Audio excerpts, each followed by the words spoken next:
šeit es pastāstīšu mazliet par augsnes veselību un augsnes bioloģisko daudzveidību. Un tā ir tāda lieta, ka varētu šķist, ka tas ir saistīts tikai ar dabas vērtībām, bet īstenībā augsnes veselība un bioloģiskā daudzveidība viņa ir ļoti saistīta ar visu ekosistēmas veselību un bioloģisko daudzveidību. Tāpēc, ja mums ir veselīga un bioloģiski daudzveidīga augsne, tas ir saistīts ar ļoti daudziem ekosistēmas pakalpojumiem. Pieņemsim, tas palīdz uzlabot augsnes ķīmisko stāvokli. Līdz ar to mēs esam mazāk atkarīgi no papildus mēslojumiem, no sintētiskajiem mēslojumiem. Tas uzlabo barību pieejamību augsnei. Tas uzlabo arī pašu augsnes struktūru, kas ir, piemēram, sēņu hifas, tās pašas sliekas un vispārējais veido visu kopēto augsnes struktūru, lai tiem augiem ir labāk apstākļi, kuros augt. Un varbūt jūs esat dzirdējuši īpaši pēdējos gados šis temats ir aktualizējies, viņš ir aktualizējies arī Eiropas līmenī. Un tagad pagājušajā mēnesī, oktobrī, Eiropas Savienība arī apstiprināja, mēs to saucam par augsnes monitoringa likumu. Legāli tas saucas mazliet ganāk bija par augsnes bioloģisko daudzveidību, kur ir arī pateikts, ka nākotnē Eiropas Savienības dalību valstīm vajadzēs monitorēt šo augsnes veselību. Un mēs esam šajā brīdī diezgan veiksmīgi jau pirms pāris gadiem sākuši dalību divos ar augsnes veselību saistītos projektos, kur viens ir tieši par to, kā iemācīties novērtēt pašus tos augsnes bioloģiskās daudzveidības indikātors, un otrs ir, kā viņus pārvērst naudiskā izteiksmē, kā viņiem piešķirt naudas vērtību, principā. Un, nu jā, vai ko vēl? Ko mēs tur meklējam tajā augsnē? Jā, principā tas stāsts ir tāds, tajā vienā projektā ir tā, ka mēs, tas, kas veido augsnes veselību un tas, kas veido augsnes bioloģisko daudzveidību, tie ir ļoti daudz parametri. Un šajā pirmajā projektā mēs cenšamies iegūt visus tos parametrus, bet ir diezgan loģiski saprotams, ka ikdienas dzīvē, kaut arī pašā šajā monitoringā, kas iespējams vēlāk notiks, nav iespējams aiziet uz daudziem paraugu laukumiem un veikt tik dziļu šo analīzi. Līdz ar to mēs arī mēģinām noskaidrot, kas ir tieši tie visraksturojošākie parametri, kurus mēs varētu izmantot, lai viņi varētu tālāk arī raksturot citus parametrus. Līdz ar to mēs, piemēram, paņemam augsnes pH. Pēc augsnes pH mēs varam izteikt kaut kādus pieņēmumus, ka tur būs, piemēram, šāds viens organisms tur būs vairāk, otrs organisms tur būs mazāk. Un šeit ir maz uzskatāms materiāls par tādiem, manuprāt, parametriem, ko jebkurš varētu noteikt, kuros nav, piemēram, vajadzīgi speciāli kaut kādi instrumenti, kas ir nosakām arī jebkuram cilvēkam, kuram ir kaut kāds manuāls. Un viens, protams, tās ir augsnes sliekas, ka jūs visi esat redzējuši. Un īstenībā mums Latvijā ir aptuveni, man liekas, 14 slieku sugas. Un 14 aptuveni. Un katrai tai sugai, kas arī ir būtiski, viņām ir dažādi šie ekoloģiskie indikātori. Līdz ar to pieņemsim, kā mēs veicam to darbu, kā nosaka. Ja pieņemsim, augsnes bioloģiskajai daudzveidībai svarīgi gan tā biomasa, kas ir augsnē, kas veidojas gan no, piemēram, sliekām, no kaut kādiem makrofaunas tie tādi augsnes bezmugurkalnieki, kurus mēs spējam saredzēt ar aci. Tās ir sliekas, tie ir visādi mazi kukainīši, un tos mēs tā kā varam ievākt un zem mikroskopu redzēt tā kā ar aci. Tad vēl ir mezofauna, kas jau ir tādi, kas ir iekļauj augsnes ērces un angliski mums sauc par springtail, latviski laikam bija kolembolas, kas atkal ir jāskata zem. Jā, tagad ir bildīgi. Nu, un līdz ar to mēs saskaitam, un vēl nāk nematodas, kas arī ļoti, ļoti svarīgas augu fizioloģijai, un mikroorganismu daudzveidību, un tad mēs varam visu saskatīt kopā un novērtēt, cik liela ir šī biomasa. Tad redzēt, kā kurā paraugu laukumā, cik liela ir šī biomasa. Jo viņi ēd viens otru, un viņi noāda trūdu. Un viņi veido to mikrofloru, lai neienāk klāt patogēnā. Un viņi tā kā probiotika arī darbojas. Nu, jā, to es arī nepieminēju, kas ir arī super svarīgi, kāpēc ir vērts un kāpēc ir īstenībā ekonomiski izdevīgi saglabāt augstnēto bioloģisko daudzveidību, jo tas arī pētījumos ir pierādīts, ka bioloģiski vērtīgas augsnes, viņas vienmēr būs daudz noturīgākas pret visādiem patogēniem, kas nāk iekšā, kas ir sēņu patogēni, kas varbūt arī, pieņemsim, kukaiņu patogēni.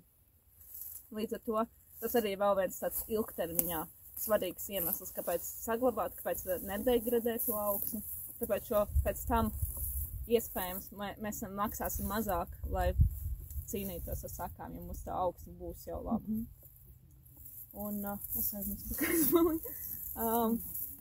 nu jā, un kāpēc ir svarīgi zināt, kādas sugas tieši tur dzīvo, ja tāpēc viens ir tā biomasa, un otrs ir tas ekoloģiskais indeks. Un katrai tai sugai viņai piešķirs kaut kāds indeksiņš, saskaitot, piemēram, man ir 5 indivīdi no vienas sugas, 4 indivīdi no otras sugas, es varu aprēķināt, kāds man tajā augsnē ir tas pašlaik ekoloģiskais indeks.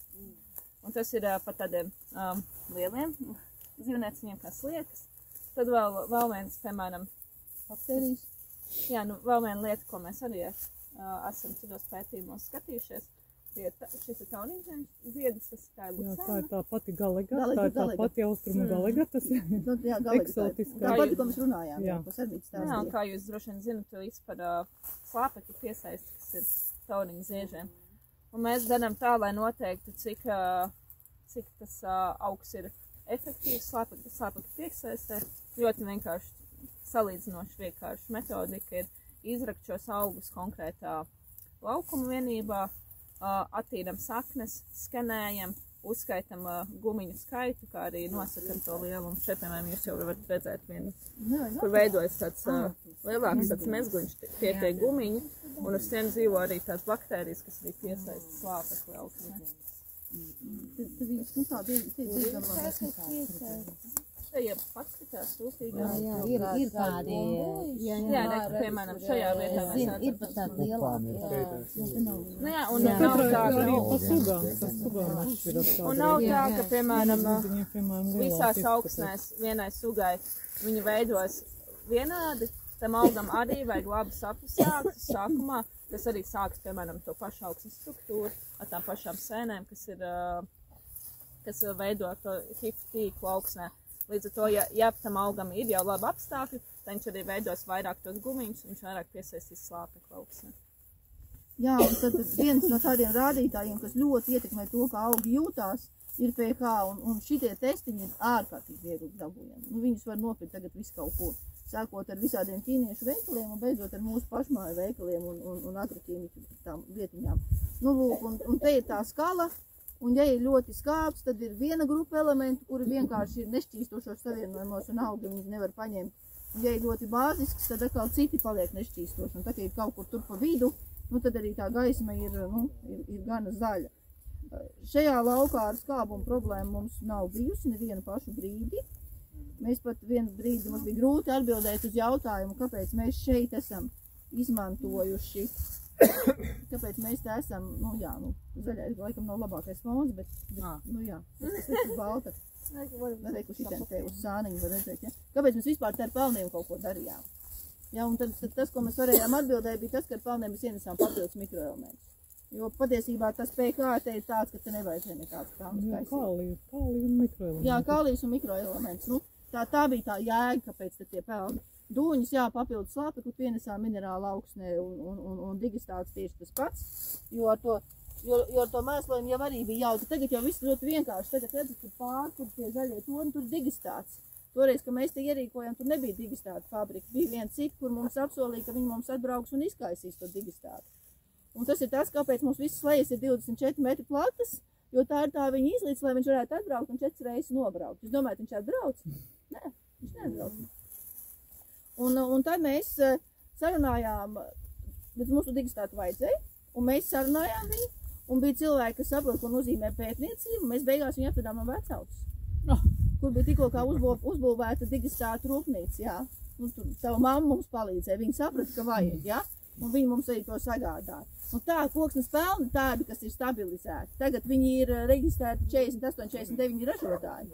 Toreiz mēs vedām no Sigultas, jo Auziņš bija entuziasts un viņš to bija izdarījis, un viņš bija papīrus sakārtojis. Tagad mēs būtu paņēmuši tepat. Dūņas gan mums ir vietējās aizkraukas ūdens. Nostāvējušās kaudzē kompostētas, bet tur bija atkal cits interesants stāsts. No sākuma viņi vajag laimīgie, ka mēs viņus ņemam un devam mums pa velti. Bet tad, kad mēs jau sākām pēdējās slejas mēslot, tad viņi saprata, ka mums viņas vajag un mums ir nauda. Un tad jau mēs par viņām dabujām samaksāt. Nu tā, tāds tas stāsts. Jā, labi, ir 2, bet tur šeit ir vēl kādi jautājumi. Biogāzes stāsts jau pēm 25. Biogāzes stāsts ir 25. Stācijas, viņi kļuva mazāk. Nu jā, bet tad nebija. Nē. 11. gadā vēl nebija. Jā, bet tagad ir iespējas. Tagad ir iespējas to atvest un visu to izdarīt un sākumā izkliedēt. Un tagad arī mēslus jau separē un atūdeņo, vairs nav jāved ūdens. Tā kā tas viss ir gājis uz priekšu un mēs varam ļoti, ļoti apritīgi strādāt savus laukos. Kā kokiem, tā arī lauksniecības kokiem. Es biju pēdējā laikā pie dažādi graudamniekiem, Kurzemē, viņi prasa, tu zini, ko var dabūt digistāts? Tāpēc esmu no biogāzes pašaulēm. Jā, vajag. Prasa, viņa nav. Viņš ir labs? Viņi tagad dažādi vietas Latvijā izpēta, kā var dabūt, ja būtu jauna kultūra, jauna biogāzes stāsts. Ne tāpēc, lai dabūtu tās bioenerģētika, tas, protams, ir vajadzīgs, bet lai dabūtu digistātu, minerāli. Tas ir trūkums.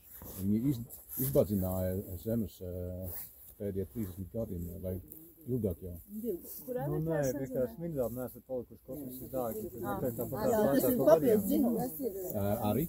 Jā. Arī? Bet tā cena jau vienmēr dzen to procesu, un nevienmēr tās labās lietas ir tas primārais, bet tas ir papildus ir ļoti labi, jo tā organika augstnē mums tiešām trūkst.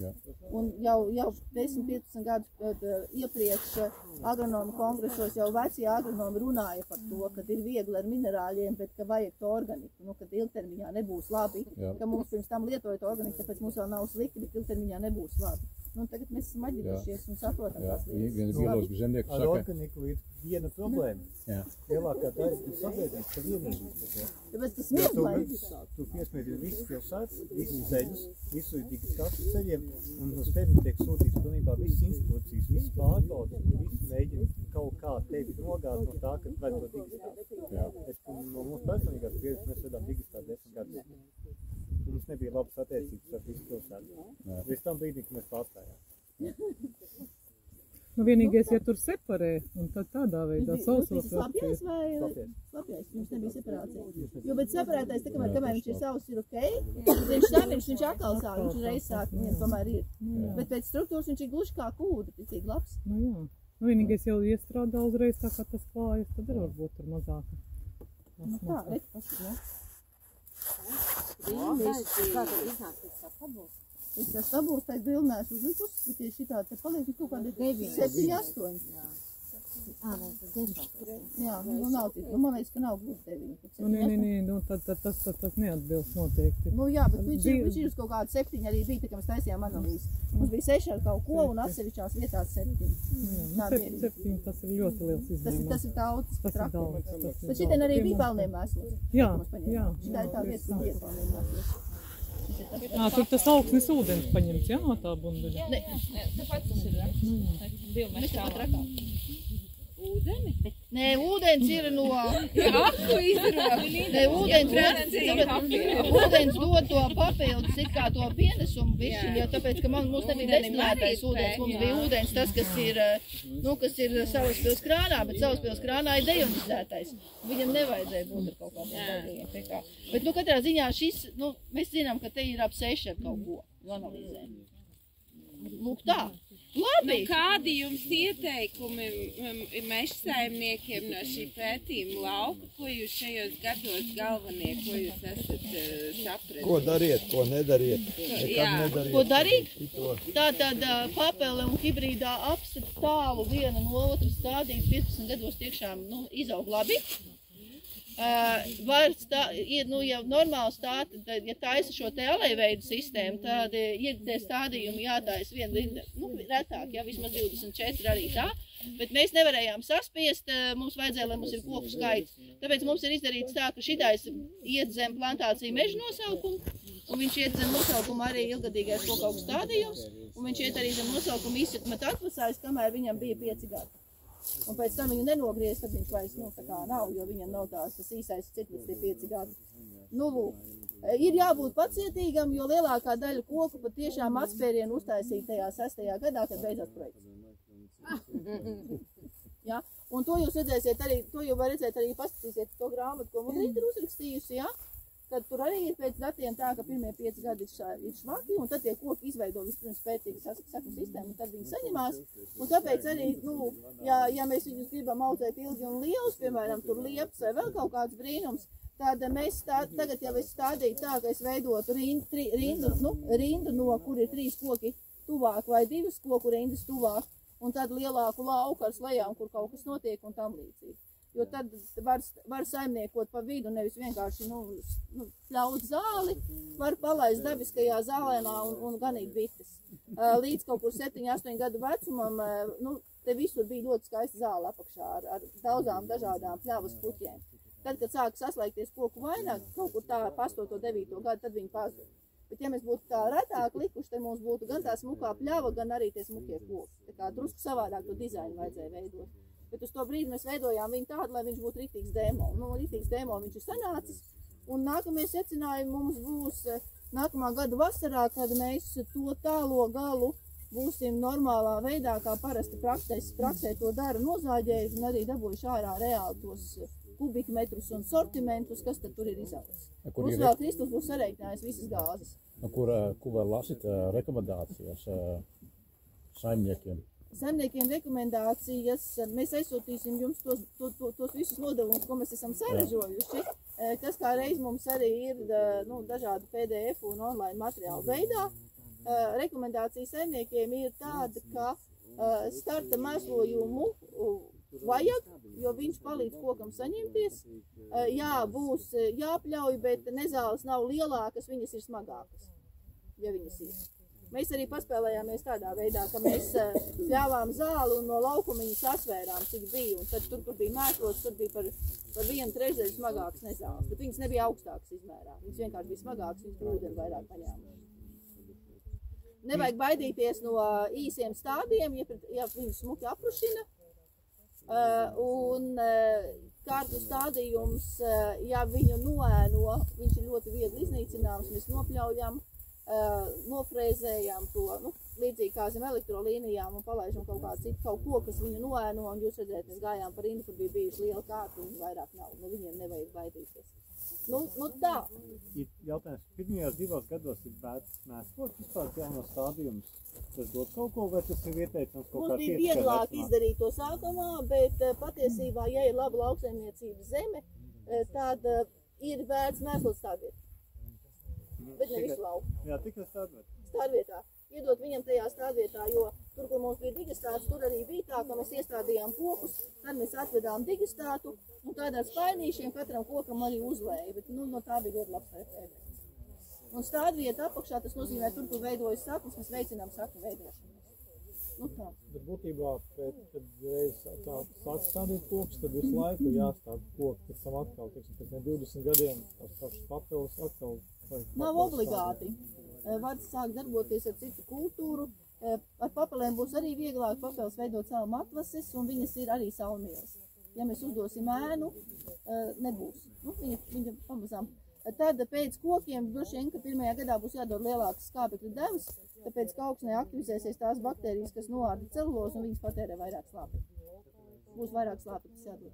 Kā arī to viņu lejas galu mums ir paredzēts, kā mēs tur neturpināsim koku audzēšanu, ka tur nāks ar lauksaimniecības kultūra augiem un skatīsies, pēc kuras koku sugas, kā tie kultūra augi uzvedās, kā tas priekšaugs, koks ietekmē pēc tam tālāk to kultūra augu augšanu, un kurai no tām kultūrām ir labāk pēc baltāukšņa, kurai tu, piemēram, varbūt tieši otrādi labāk patika papele, vai tas, ka mums ir bijusi tāda nelāga pieredze, ka mēs bērnu šķeldas sadalījušās izkliedējam uz lauku, un mums tur neaug nekas. Tāpēc, kad ir tie tanīni un vispārējais tajā bērns dāsī iekšā, kā būs tur, mēs bērns saknes būsim rāvuši un šķeldojuši. Tie būs vēl tādi jauni, interesanti rezultāti nākamajiem 5 gadiem.